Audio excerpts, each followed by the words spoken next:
বিন্দু আধান, বিন্দু আলোকোৎস, এই জিনিসগুলো কি অ্যাকচুয়ালি? সূর্যকে বলা হচ্ছে বিন্দু আলোকোৎস।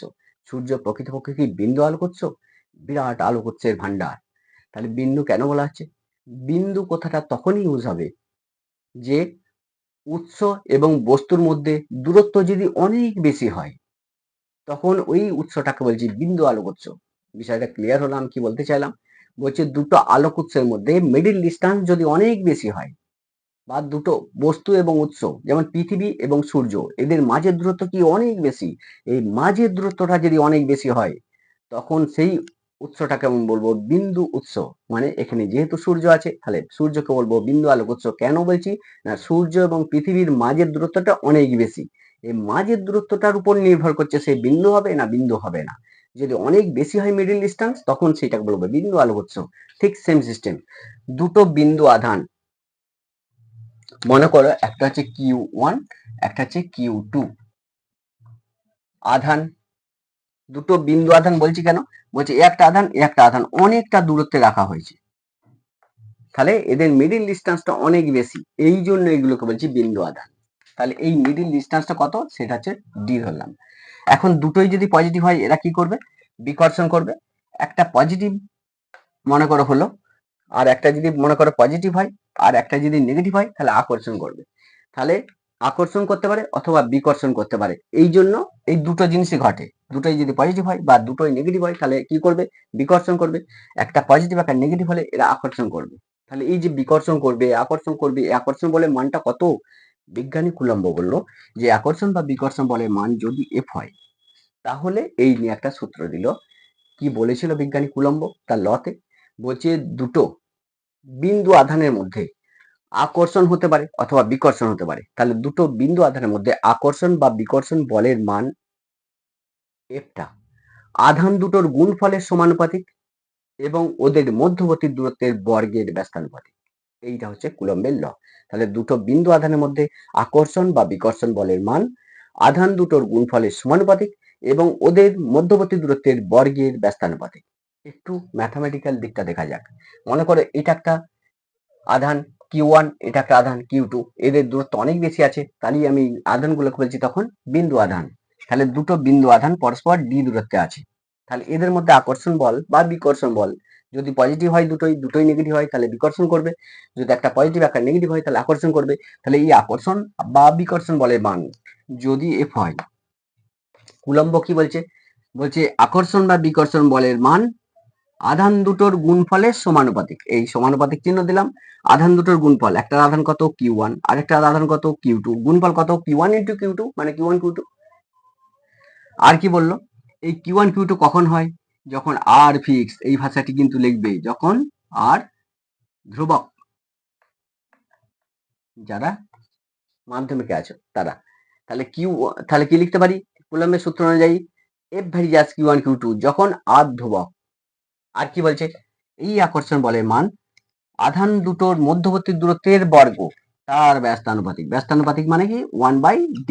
বর্গ মানে কি? d square. তাহলে মধ্যবর্তী দূরত্ব কত? না d, তার বর্গ কত? না d স্কয়ার। ব্যস্তানুপাতিক মানে কি? 1/, সেই সংখ্যা। ঠিক আছে, মনে করে x আর y এরা সমানুপাতে আছে, তাহলে x ভ্যারিজাস y। হচ্ছে x y যদি ব্যস্তানুপাতে থাকে, তাহলে কি লিখবো? x varies as 1/y। তাহলে ব্যস্তানুপাতে থাকা মানে 1টা অ্যাড হয়ে যাচ্ছে, আর কিছু নয়। সমানুপাতে থাকা মানে ডাইরেক্ট প্রপোর্শনাল, ব্যাস, আর কিছু নয়। তাহলে এই হচ্ছে কুলম্বের ল। তাহলে কি বলেছিল?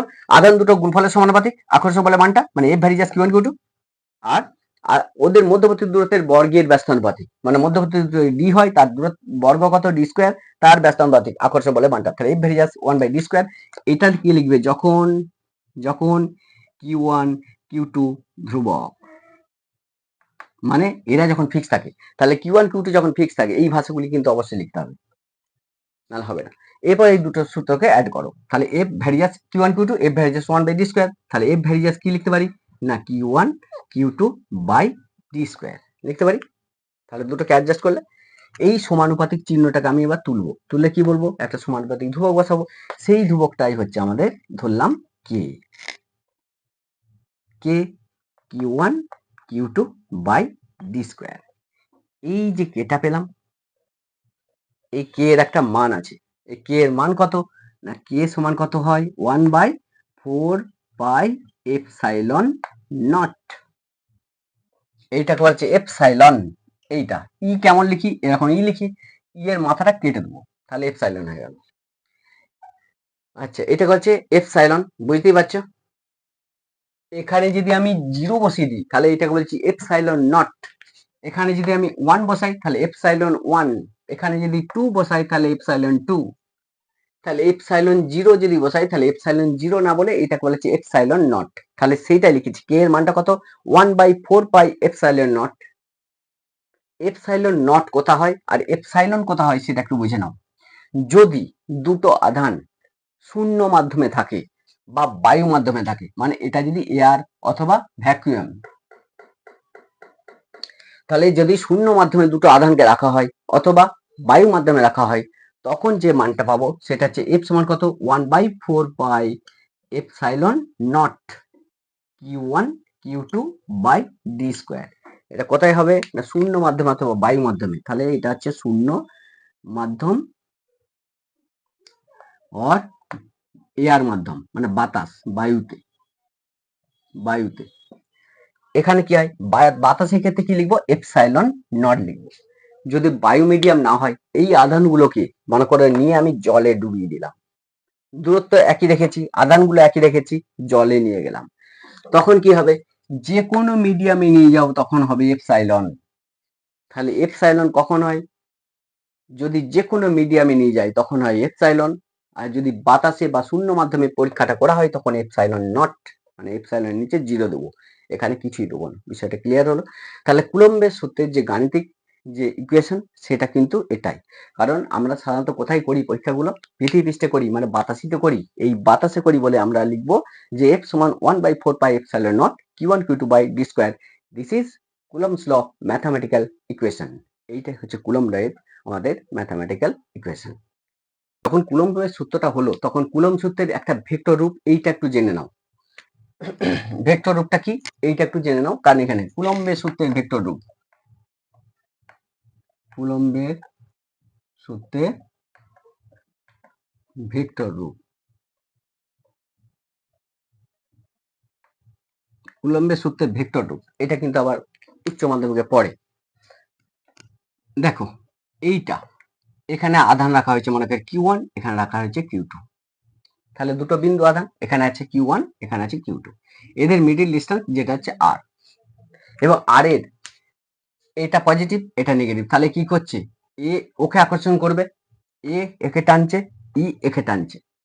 তাহলে মনে করো যে Q1 আধানটা কে টানছে না Q1 আধানটা Q1 আধান Q2 কে টানছে, তাহলে Q1 Q2 উপর কত বলে টানছে, সেই আকর্ষণ বলটা যদি F হয় তাহলে আমি লিখছি F।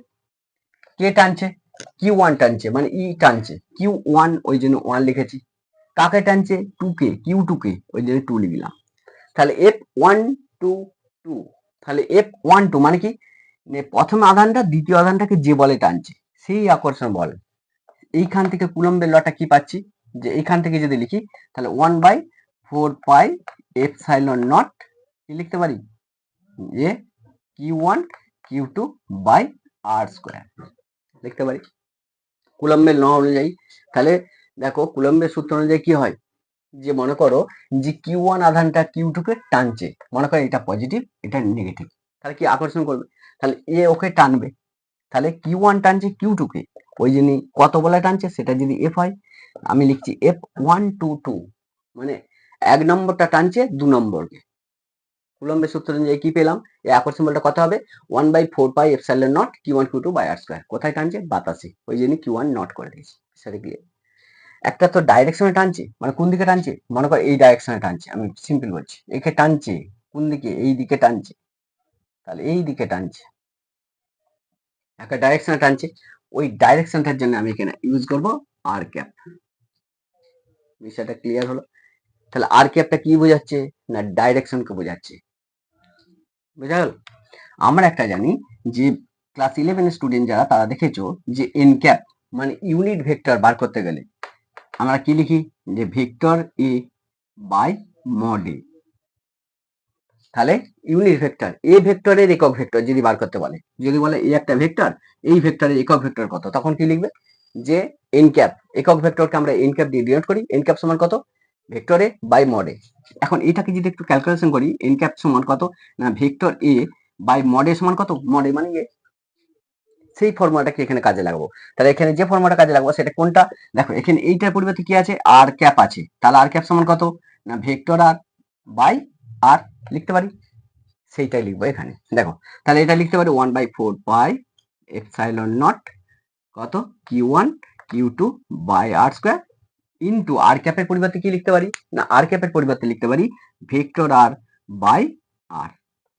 দেখো এ একটা আর এ আর স্কয়ার, তাহলে এরা কি হবে মাল্টিপ্লাই হবে, গুণ হবে, তাহলে এক্ষেত্রে কি হবে 1/4 pi epsilon naught Q1 Q2 by কত আর স্কয়ার ইনটু আর সমান কত আর কিউ ইনটু ভেক্টর আর। এটা কি না ফোর্স 1 to 2, মানে 1 নম্বর 2 নম্বর, মানে 1 নম্বর 2 নম্বরকে যে বলে টানছে, মানে 2 নম্বরের উপর 1 নম্বরের আকর্ষণ বল। এই হলো আমাদের কুলম্ব লয়ের যে ভেক্টর রূপটা। তাহলে কুলম্বের লয়ের ভেক্টর রূপটা কি অ্যাকচুয়ালি না F1 to 2 1/4 pi epsilon naught Q1 Q2 by r q into vector r. বিষয়টা ক্লিয়ার হলো। তাহলে এই অংশটা কিন্তু একটা প্রমাণটা ক্লাস 12 এর ছেলেদের পরে অনেক সময় একটা এমসিকিউ হিসাবে দিতে পারে যে কুলম্ব লয়ের ভেক্টর রূপটি হলো বলে 4টা অপশন, তার মধ্যে এটা একটা থাকবে, দেখবে এটা যা থাকলে তোমরা এটা সেটা রাইট চিহ্ন করবে। এইগুলো একটু দেখে নাও 12 এর যারা স্টুডেন্ট, যেহেতু ভেক্টর রূপটা করালাম এই অংশটা একটু বলে দিচ্ছি যে কুলম্বের সূত্রের আমি দু রকম পাই, একটা হচ্ছে 1/4 pi epsilon Q1 Q2 by R square, এটা একটা পেলাম এখানে, আর এখানে এদের মিডল ডিস্টেন্স মনে করো আর, এটা মনে করো Q1, এটা মনে করো Q2, ঠিক আছে এটা করতে পারি। আর একটা কি পেলাম যে F সমান কত 1/4 পাই কে এপসাইলন নট, দেখো 1/4 পাই কে epsilon naught into Q1 Q2 by R square. দেখো দুটো কেন হচ্ছে সেটা, এই যে ফার্স্টের সূত্রটা এটা আর এটা দ্বিতীয় ল একই জিনিস, কুলম্বের সূত্রটা কোনো চেঞ্জ নাই, এখানে নতুন কিছু নাই। এটা কখন কাজ হয় আর এটা কখন কাজ হয় সেটা একটু দেখে নাও। এটা কার ক্ষেত্রে প্রযোজ্য, এটা হচ্ছে এনি মিডিয়াম, যে কোনো মাধ্যমে, কোনো মাধ্যমে, যে কোনো মাধ্যমে কার শূন্য মাধ্যম ছাড়া, তাহলে কি হবে উইদাউট শূন্য মাধ্যম ছাড়া,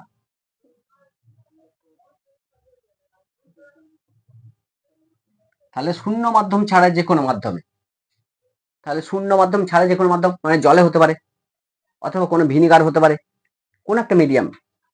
তাহলে এই আধানগুলোকে যদি শূন্য মাধ্যম মানে আমি যেখানে করছি বায়ু মাধ্যম শূন্য মাধ্যম এগুলো ছাড়া, বাতাস বা শূন্য মাধ্যম ছাড়া, তাহলে এই দুটো আমরা কোথায় করছিলাম বাতাসে করছিলাম, যদি বাতাস ছাড়া আমি জলে নিয়ে যেয়ে করি ডিস্টেন্স একই রাখলাম, আধানগুলো একই রাখলাম, কোথায় করছি এই দুটো আধানকে সেম ডিস্টেন্সে নিয়ে যেয়ে জলে ডুবিয়ে দিয়েছি, তখন আকর্ষণ বলটা কত হবে বা বিকর্ষণ বলটা কত হবে, সেই সূত্রটা হচ্ছে এটা 1/4 pi epsilon Q1 Q2 by R square, epsilon naught হবে না। বিষয়টা ক্লিয়ার। এই সূত্রটা কখন হয় বলছি যদি তুমি পরীক্ষাটা বাতাসে করো অথবা শূন্য মাধ্যমে করো, তখন কি হবে 1/4 পাই কে epsilon naught Q1 Q2 by R square. এটা কোথায় বাতাসে, বায়ুতে বা শূন্য মাধ্যমে, ঠিক আছে। তাহলে কুলম্বের সূত্রটা ওই জন্য আমি দুটো লিখেছি, বিষয়টা একই আছে নতুন কিছু নাই। দেখো এখানে কি আছে, এখানে একটা জিনিস দেখতে পাচ্ছি 1/4 পাই এপসাইলন, আর এখানে তার পরিবর্তে কি আছে এই অংশটাকে যদি দুটো অংশে আমি ভাগ করি তাহলে একটা জিনিস পাবো, দেখো 1/4 পাই এখানেও আছে 1/4 পাই এখানেও আছে, আছে না।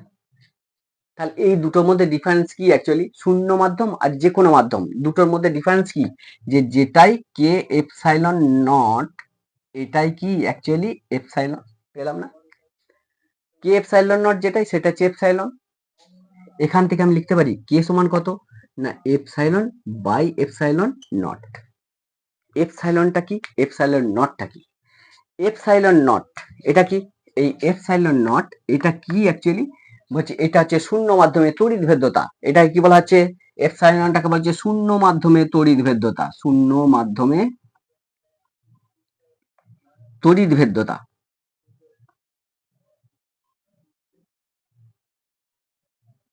তাহলে এপসাইলন নট হলো শূন্য মাধ্যমে তড়িৎ ভেদ্যতা। আর এপসাইলনটা কি? এই এপসাইলনটা কি? এপসাইলন হচ্ছে যে কোনো মাধ্যমে তড়িৎ ভেদ্যতা। তাহলে এপসাইলনটা কি? যে কোনো মাধ্যমে তড়িৎ ভেদ্যতা। এপসাইলন নটটা কি? এপসাইলন নটটা হচ্ছে শূন্য মাধ্যমে তড়িৎ ভেদ্যতা। এই যে কোনো মাধ্যমে তড়িৎ ভেদ্যতা আর আর শূন্য মাধ্যমে তড়িৎ ভেদ্যতা, বুঝতে পারছো? এটা হচ্ছে এনি মিডিয়াম, এনি মিডিয়াম। এটা হচ্ছে শূন্য, ভ্যাকুয়াম তড়িৎ ভেদ্যতা। এই হচ্ছে বিষয়। আর কেটা কি? এই কেটা হচ্ছে পোড়া বৈদ্যুতিক ধ্রুবক বা আপেক্ষিক তড়িৎ ভেদ্যতা। তাহলে এই কেটাকে কি বলা হচ্ছে? এই কেটাকে বলা হচ্ছে পোড়া তড়িৎ বৈদ্যুতিক ধ্রুবক। কি বলা হচ্ছে? না, পোড়া বৈদ্যুতিক ধ্রুবক। পোড়া বৈদ্যুতিক ধ্রুবক এইটাকে একসঙ্গে বলা হচ্ছে আপেক্ষিক তড়িৎ ভেদ্যতা। অনেক সময় কোশ্চেন পড়ে।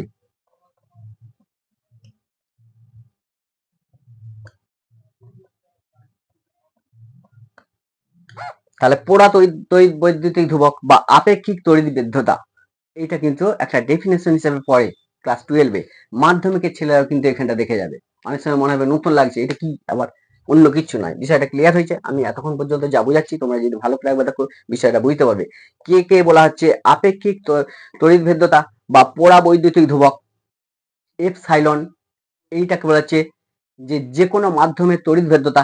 এপসাইলন নটটাকে বলা হচ্ছে শূন্য মাধ্যমে তড়িৎ ভেদ্যতা।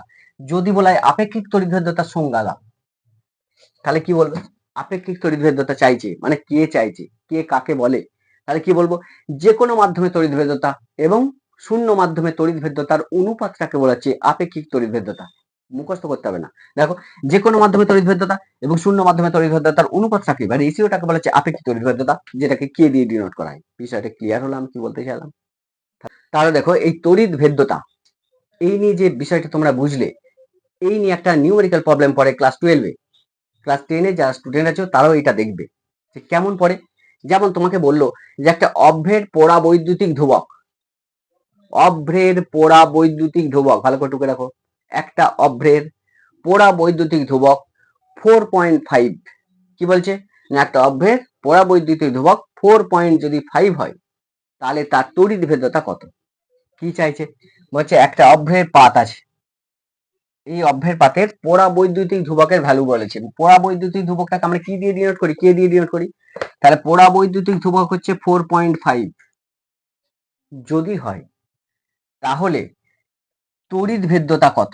মানে এপসাইলনের মানটা চাইছে। তাহলে কত চাইছে? তড়িৎ ভেদ্যতা এটা সমান কত? ঠিক আছে? এটা কি একটা মিডিয়াম, যেহেতু অভ্র একটা মাধ্যম, তাহলে এক্ষেত্রে কি বলবো? আমি এটাকে এপসাইলন দিয়ে ডিনোট করব। বিষয়টা ক্লিয়ার? তাহলে আমার ফর্মুলাটা আমি একটু আগে যেটা দেখলাম সেটা কি পেলাম? এপসাইলন মানে যে কোনো মাধ্যমে তড়িৎ ভেদ্যতা, এটা সমান কি? শূন্য মাধ্যমে তড়িৎ ভেদ্যতা ইন্টু পোড়া বৈদ্যুতিক ধ্রুবক। বিষয়টা ক্লিয়ার? এই ফর্মুলাটাতে পেলাম একটু আগে। তাহলে এবার মানগুলো বসাও। দেখো, এই এপসাইলন নট মানে শূন্য মাধ্যমে তড়িৎ ভেদ্যতা, এর কিন্তু একটা মান আছে। এই মানটা তোমরা একটু জেনে রাখবে। এটা সমান কত? 8.85 ইন্টু 10⁻⁻12। এইটা কিন্তু আমাদের শূন্য মাধ্যমে তড়িৎ ভেদ্যতার মান। এই মানটি কিন্তু তোমরা মুখস্থ রাখবে। তাহলে শূন্য মাধ্যমে তড়িৎ ভেদ্যতা এর একটা ভ্যালু আছে, ঠিক আছে? এই হচ্ছে তার ভ্যালু। তাহলে আমি এখান থেকে বার করব যে কোনো মাধ্যমে তড়িৎ ভেদ্যতা, যেটাকে এপসাইলন দিয়ে ডিনোট করা হয়, এটা সমান কত? এপসাইলন নট, এপসাইলনের মান কত?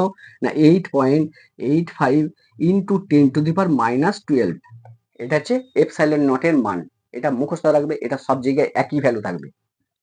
ইন্টু কে সমান কত? না 4.5, এটা বলে দিয়েছে। তাহলে এইটাকে যদি মাল্টিপ্লাই করি তাহলে কত হবে? না 47.8 ইন্টু 10⁻⁻12 এত হচ্ছে। তাহলে আমি অঙ্কটার এটা হচ্ছে তার অ্যান্সার পেলাম। বিষয়টা ক্লিয়ার হলো? তাহলে আলটিমেট বিষয়টা হচ্ছে এই ধরনের অঙ্ক কিন্তু একটা পড়ে, যে একটা অভ্র, সেই অভ্রের পোড়া বৈদ্যুতিক ধ্রুবক এর ভ্যালু তোমাদেরকে দিয়ে দিল, এখানে দিয়ে দিয়েছে 4.5, তার তড়িৎ ভেদ্যতা কত এটা বার করতে হবে। তাহলে আমরা জানি তড়িৎ ভেদ্যতা যে কোনো মাধ্যমে, এখানে যেহেতু অভ্র আছে তাহলে অভ্র মাধ্যমে তড়িৎ ভেদ্যতা মানে এপসাইলন বলবো। এটা সমান কত না এপসাইলন নট ইন্টু কে, অর্থাৎ শূন্য মাধ্যমে তড়িৎ ভেদ্যতা ইন্টু পরাবৈদ্যুতিক ধ্রুবক বা আপেক্ষিক তড়িৎ ভেদ্যতা, যেটাকে কে দিয়ে ডিনোট করা হয়। তাহলে ক্যালকুলেশনটা যদি একটু করি তাহলে আমি পাবো এর অ্যান্সার হচ্ছে এটা। বিষয়টা ক্লিয়ার হলো? এরকম করে একটা ম্যাথ কিন্তু পরে 12 ছেলেটা একটু ভালো করে এটা দেখবে। দেখো কুলম্বের সূত্র থেকে আমরা যেটা পেলাম সেটা হচ্ছে এফ সমান কত না এফ সমান 1/4 পাই এপসাইলন, পেলাম তো? নটই ধরো বাতাসে করছি, তাহলে এপসাইলন নট, যাই হোক এপসাইলন হোক আর এপসাইলন নটই হোক এর ইউনিটটা একই থাকবে, ডাইমেনশনটা একই থাকবে, Q1 Q2 by r square. এটা হচ্ছে কুলম্ব ল, পেয়েছি। আচ্ছা, কি চাইছি এপসাইলন বা এপসাইলন নটের এর যে ডাইমেনশন আর ইউনিট এটা চাইবো, তাহলে এপসাইলন চাই। তাহলে এপসাইলন নট এটা সমান কত 1/4 pi into Q1 Q2 by r square into এফটাকে নিচে নিয়ে দাও এফ। আর কিছু বলার আছে? দেখো অন্য কিছু করিনি, এফ সাইলনটাকে আমি এখানে নিয়ে গেছি, এফটাকে নিচে দিয়ে দিয়েছি, আর কিছু করিনি, নতুন কিছু করিনি। এই অংশটা কি দেখতে পাচ্ছ বলতো? 4 একটা কনস্ট্যান্ট নাম্বার, পাইটা কি পায়ের মান 3.14, এটা একটা কনস্ট্যান্ট। কোনো সংখ্যার একক হয়? হয় না। মাত্রা হয়? ডাইমেনশন হয় না। ব্যাস, তাহলে এই অংশের কিন্তু একক মাত্রা নাই, তাহলে একক মাত্রা পেতে গেলে আমাকে এই অংশটা পেতে হবে, এই অংশের পেতে হবে। এটা যদি একটা কন্ডাক্টর বা পরিবাহী হয়, আমাদের তড়িৎ প্রবাহ মাত্রার সংজ্ঞা কি বলছে? বলছে এর ক্রস সেকশন এরিয়া বা প্রস্থচ্ছেদের ক্ষেত্রফল যদি একক হয়, তাহলে একক প্রস্থচ্ছেদের মধ্য দিয়ে 1 সেকেন্ডে যতগুলো আধান যায় সেইটাকে বলেছে তড়িৎ প্রবাহ মাত্রা। মনে করো 1 সেকেন্ডে এর মধ্যে কতগুলো আধান যাচ্ছে আমি তো জানি না, তাহলে 1 সেকেন্ডে যে আধানগুলো যাচ্ছে সেটা হচ্ছে কিউটি আধান যাচ্ছে। তাহলে একক প্রস্থচ্ছেদের মধ্যে দিয়ে মানে একক ক্ষেত্রফলের মধ্যে দিয়ে, এটা যদি একক প্রস্থচ্ছেদ হয় মানে এই ক্ষেত্রফলটা 1, মানে এর এই ক্রস সেকশন এরিয়াটা 1, এর মধ্যে দিয়ে মনে করো 1 সেকেন্ডে কিউটা আধান যাচ্ছে, বা আমি ধরলাম যে টি সেকেন্ডে, 1 সেকেন্ডেও আমি ধরলাম না, টি সেকেন্ডে এর মধ্যে কতগুলো আধান যাচ্ছে, টি সেকেন্ডে কিউটা আধান যাচ্ছে। তড়িৎ প্রবাহ মাত্রা কাকে বলে? 1 সেকেন্ডে যতগুলো আধান যাবে। তাহলে আমি লিখতে পারি যে টি সেকেন্ডে যায় কিউটি আধান, 1 সেকেন্ডে যায় কতগুলি আধান মানে কিউ বাই টি। এই 1 সেকেন্ডে যতগুলো আধান যায় সেটা কি বলা হয়? তড়িৎ প্রবাহ মাত্রা বা কারেন্ট ইলেকট্রিসিটি। সেটাকে কি দিয়ে ডিনোট করা হয়? আই দিয়ে ডিনোট করা হয়। তাহলে আমি লিখতে পারি আই সমান কত না কিউ বাই টি, এখান থেকে ফর্মুলাটা আসছে। তাহলে আই সমান যদি কিউ বাই টি হয় তাহলে এখান থেকে লিখতে পারি কিউ সমান কত না কোনাকুনি গুণ করো আই টি, সেই ফর্মুলাটাকে এখানে ইউজ করবো। যে তাহলে আধান সমান কি প্রবাহ মাত্রা ইনটু টাইম। কি করে হলো আশা করি তোমরা বুঝতে পারলে, আমি বুঝিয়ে দিলাম। এরপর দেখো আমি এককের দিকে যাচ্ছি, তাহলে এককটা কি হবে যে কুলম ইন্টু কুলম, তাহলে কিউ সমান কত না আইটি হয়েছে। দেখো এই অংশটা দেখে দেখো যে এসআই পদ্ধতিতে বার করছি, তাহলে এসআই পদ্ধতিতে এককগুলো কি হবে একটু বার করে নাও। তাহলে এসআই পদ্ধতিতে একক কি হবে না কুলম, কুলম্বের একক কি আধানের একক কি আধানের একক কুলম, তাহলে কিউ ওয়ান এর জন্য কুলম, কিউ টু এটার জন্য কি হবে এটা। তাহলে এসআই পদ্ধতিতে আধানের একক হচ্ছে কুলম্ব, তাই কিউ ওয়ান কিউ টুর জন্য কি লিখছি না কুলম্ব, কিউ ওয়ান এর জন্য এটার জন্য কুলম্ব বলে গেলাম। আর স্কোয়ার, আরটা কি এদের মধ্যবর্তী দূরত্ব, সেই দূরত্ব কি হবে, দূরত্বের একক কি হয় এসআই পদ্ধতিতে মিটার, তাহলে এখানে আর স্কোয়ার ছিল মানে এখানে কি হবে মিটার স্কোয়ার হবে। আচ্ছা, বলের একক কি হবে নিউটন, তাহলে এসআই পদ্ধতিতে কি হলো না কুলম স্কোয়ার, দেখো নিচে কি পড়ে আছে মিটার স্কোয়ার আর নিউটন, তাহলে এটা একটু ক্যালকুলেশন করলে কুলম স্কোয়ার মিটারটাকে উপরে তোলো, মিটার টু দি পাওয়ার -2 আর নিউটন টু দি পাওয়ার -1। এইটা হচ্ছে আমাদের এসআই পদ্ধতিতে এপসাইলন নটের বা এপসাইলন এর একক। বিষয়টা কিউ ওয়ান, কিউ ওয়ানটা কি আমরা জানি কিউ সমান কত আইটি, কিউ সমান যদি আইটি হয় তাহলে এখানে কি মাত্রা স্বরূপ কি লিখবো দেখো। এবার আসছি ডাইমেনশন বা মাত্রা। দেখো এই অংশের মাত্রাটা কি হবে দেখো, যে আমরা জানি যে কিউ সমান কত না কিউ সমান কত না আইটি, আইটা কি প্রবাহ মাত্রা, টিটা কি টাইম, তাহলে এর মাত্রাটা কি হবে আই এর মাত্রা আই হয় আর টি এর মাত্রা কি হবে ক্যাপিটাল টি, তাহলে থার্ড ব্র্যাকেটের মধ্যে লিখতে হবে মাত্রাকে। তাহলে যেখানে কিউ থাকবে তার পরিবর্তে কি লিখতে পারি আইটি লিখতে পারি, তাহলে এখানে কিউ ওয়ান এর জন্য কি লিখবো আইটি, তাহলে কিউ ওয়ান এর জন্য আইটি আর কিউ টুর জন্য সেটাও আইটি, তাহলে আইটি আর কিউ টুটার জন্য কিন্তু আইটি লিখলাম, তার থার্ড ব্র্যাকেটের মধ্যে এটা দিলাম। আটটা কি আটটা হচ্ছে দৈর্ঘ্য, দৈর্ঘ্য দৈর্ঘ্য মানে লেন্থ, ডাইমেনশন কি হবে দৈর্ঘ্যের ডাইমেনশন কি হয় মাত্রা এল হয়, তাহলে আর স্কোয়ার ছিল মানে এল স্কোয়ার লিখবো। এফটা কি? এফটা হচ্ছে ফোর্স বা বল। বলের মাত্রা কি হয় আমরা জানি যে M L T to the power -2। তোমরা ক্লাস 9 এগুলো পড়েছো। দেখো বলের মাত্রা কি হয়? এম এল টি টু -2। এটাকে যদি একটু ক্যালকুলেশন করি, দেখো আইটি আইটি গুণ করলে কত হবে? I square T square. উপরটা পাচ্ছি না? I I I square T T T square. নিচে কি আছে? এল স্কোয়ার আছে আর এল আছে মানে এল কিউ। তারপরে কি আছে? এম। তারপরে কি আছে? টি টু দি পাওয়ার -2। এটা হচ্ছে আমি পেলাম। এটাকে একটু উপরে তোলো, তাহলে কত হবে দেখো। প্রথম দেখে এমটাকে তোলো, এমটাকে তুলে কত হবে? এমটাকে তুলে এম টু দি পাওয়ার -1। এমটাকে উপরে তুলছি এম টু দি পাওয়ার -1। এলটাকে উপরে তুলছি এল Q L to the power -3। এলটাকে উপরে তুলছি এল টু দি পাওয়ার -3। তারপরে কি আছে? I square. তারপরে এই টি স্কোয়ারটাকে উপরে তুললে কত হবে? টি টু দি পাওয়ার 4 হবে। দেখো তাহলে এই হচ্ছে আমাদের এপসাইলন বা এপসাইলন নট যাই বলো, তার যে ডাইমেনশন এটা কত পেলাম? M to the power -1, L to the power -3, I square, T to the power 4। এটা হচ্ছে আমাদের মাত্রা। তাহলে এপসাইলন বা এপসাইলন নটের যে মাত্রা সেটা হচ্ছে এটা। কি করে হলো তোমরা আশা করি বুঝতে পারলে। এরপরে দুটো ছোট ম্যাথ নিউমেরিক্যাল প্রবলেম। তাহলে তোমরা এই বিষয়টা থেকে কি টাইপের অঙ্ক পড়ে সেটাও একটু কনসেপ্টটা ক্লিয়ার করে নাও। বিষয় ক্লিয়ার? দেখো ফার্স্টের যে ম্যাথটা, সেই ম্যাথটা কি বলছে? একটা অঙ্ক মনে করো এটা আছে যে এ একটা আধান আর এই একটা আধান। বলছে এই আধান দুটো পরস্পর ডি দূরত্বে রাখা আছে। তাহলে দুটো আধান, এই আধানগুলো কি বলা হলো? দুটো সমমানের আধান। দুটো সমমানের আধান পরস্পর ডি দূরত্বে আছে। ঠিক আছে? এদের মধ্যে যে আকর্ষণ বলটা কাজ করছে সেটা হচ্ছে মনে করো এফ। তাহলে সমমানের আধান মানে কি? এটাও কিউ আর এটাও কি? এটাও কিউ। তাহলে দুটো সমান মানের আধান পরস্পর ডি দূরত্বে থেকে ওদের মধ্যে যে আকর্ষণ বলটা কাজ করছে সেটা হচ্ছে এফ। এখন বলছে আধানগুলোকে যদি অর্ধেক করে দেওয়া হয়, মানে কিউটাকে কিউ/2 আর আরেকটাকেও কিউ/2 করে দেওয়া হলো, আর দূরত্বটাকে কি করা হলো? দ্বিগুণ করে দেওয়া হলো। দূরত্বটাকে দ্বিগুণ করে দেওয়া হয়েছে, একবারে দ্বিগুণ। তাহলে আগে কত ছিল? না, দুটো সমমানের আধান, একটা কিউ, ওইটাও কিউ, এরা পরস্পর ডি ডিস্টেন্সে যখন ছিল তখন এদের মধ্যে যে আকর্ষণ বলটা কাজ করছিল সেটা হচ্ছে এফ। এখন ওই আধানগুলো কি অর্ধেক করে দেওয়া হলো, মানে কিউটা করা হলো কিউ/2, ওই কিউটাও করে হলো কিউ/2, এবং এদের যে মিডিল ডিস্টেন্স এটাকে দ্বিগুণ করে দেওয়া হয়েছে মানে 2d। এখন এদের মধ্যে বলটা কত কাজ করবে সেটা যদি এফ ডট হয় তাহলে এফ ডটের মানটা কত। বিষয়টা ক্লিয়ার হলো? এরকম একটা ম্যাথ পরে মাধ্যমিক যা স্টুডেন্ট আছে তারা বুঝতে পারছো, 12 এর স্টুডেন্টদের তাদের জন্য এটা একটা ইম্পর্টেন্ট। কম্বিনেশন করছি মানে যে ম্যাথটা করলে দুজনেরই কাজ হবে। ঠিক আছে, এই হচ্ছে বিষয়। তাহলে দুটো সমমানের আধান পরস্পর ডি দূরত্বে থাকলে তখন তাদের মধ্যে যে ক্রিয়াশীল আকর্ষণ বল সেটা যদি এফ হয়, এই আধানগুলোকে যদি অর্ধেক করে দেওয়া হয়, মিডিল ডিস্টেন্স যদি দ্বিগুণ করে দেওয়া হয়, তখন আকর্ষণ বলটা কত হবে সেটা বার করবে। তাহলে এর ক্ষেত্রে ফর্মুলা কি জানি? যে এফ সমান কত না 1/4 পাই এপসাইলন, ধরো বাতাসে করছি তাহলে এপসাইলন নট লিখতে পারি না কিউ1 কিউ2, মানে কি লিখবো? কিউ1 কিউ2 মানে এখানে কিউ1 সমান কি না কিউ2 সমান কি কিউ, দুটো আধান তো সমান, তাহলে কিউ1 ইন্টু কিউ2 পরিবর্তে কি লিখতে পারি? কিউ স্কোয়ার বাই কত?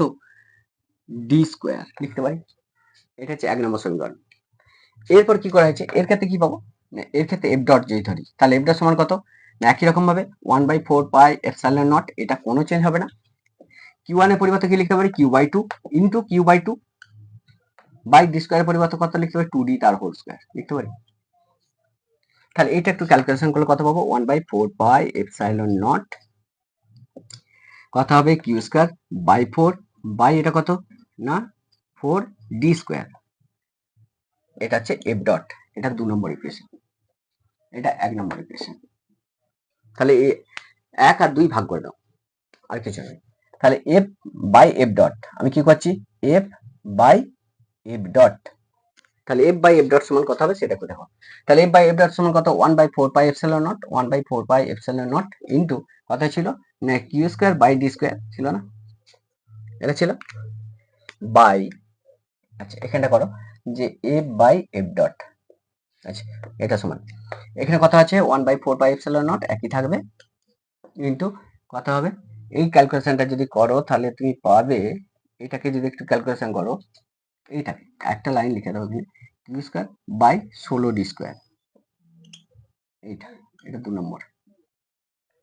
তাহলে কত হবে না Q square by 16d square. দেখো এখানে একটা জিনিস, সেটা হচ্ছে এই অংশটা কাটা যাবে, এটা কেটে গেল, এটা কেটে গেল, তাহলে এর 4 ধাপে করলে কত হবে, বা এফ বাই এফ ডট এটা সমান কত, দেখো Q square into 16d square by D square into Q square. ঠিক আছে, এটার সঙ্গে এটা কাটলো, ডি স্কোয়ার সঙ্গে ডি স্কোয়ার কাটলো, আলটিমেট কত পেলাম একটা জিনিস, সেটা হচ্ছে এফ বাই এফ ডট এটা সমান কত 16। তাহলে এফ ডট সমান কত, এফ ডট সমান কত, যে এফ বাই 16, এটা আছে, আমি অ্যান্সারটা পেলাম। দেখো তো ক্যালকুলেশনটা ঠিক আছে। দেখো এফ বাই 16, তাহলে এর যে ভ্যালুটা পেলাম সেই ভ্যালুটা কত পেলাম, যে আগে যে ভ্যালুটা ছিল তার কত 16/1 হয়ে গেছে, দূরত্ব বাড়িয়ে দিয়েছি। ডিস্টেন্স যদি বাড়ায় তাহলে কি আকর্ষণ বলটা কমে, তো এটাকে চুম্বক এটাকে চুম্বক, বিষম বিরূপ, মানে দুটো নর্থ পোল সাউথ পোল কাছে আনছি, আকর্ষণ বলটা বাড়ছে বাড়ছে বাড়ছে বাড়ছে, টেনে এলো, দূরে নিয়ে যাবো আকর্ষণ বলটা কমবে কমবে কমবে কমবে কমবে কমবে, যত দূরত্বে যাবে আকর্ষণ বল কি হবে, কমতে থাকবে। তাই দূরত্বটাকে দ্বিগুণ করে দেওয়া হয়েছে, আধানগুলোর মান অর্ধেক করে দেওয়া হয়েছে, তাহলে আকর্ষণ বলটা কি হবে, আগের মতো থাকবে, কমে যাবে। কত হয়েছে, আগের যা বল ছিল আকর্ষণ বলটা তার থেকে 16/1। বিষয়টা ক্লিয়ার হলো কিভাবে করলাম। এই হচ্ছে তোমাদের ম্যাথ নিউমেরিক্যাল প্রবলেম। এই নিউমেরিক্যাল প্রবলেম একটা বিবর্ধিত ভিডিও আমি করব, আশা করি তোমাদের কোনো প্রবলেম হবে না, এখান থেকে যে টাইপের অঙ্ক পড়ো তাই তোমরা পারবে। ঠিক আছে, আজকে তাহলে এটুকুই, নেক্সট ভিডিওতে আমরা আসছি।